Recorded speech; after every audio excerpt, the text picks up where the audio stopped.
واعلموا ان الله غنی حمید.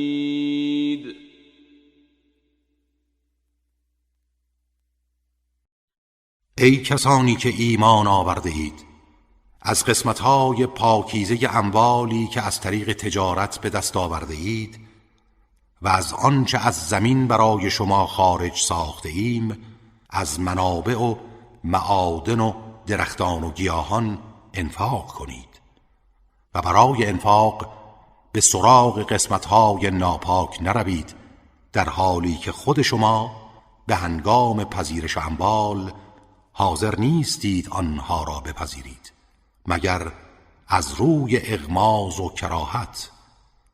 و بدانید خداوند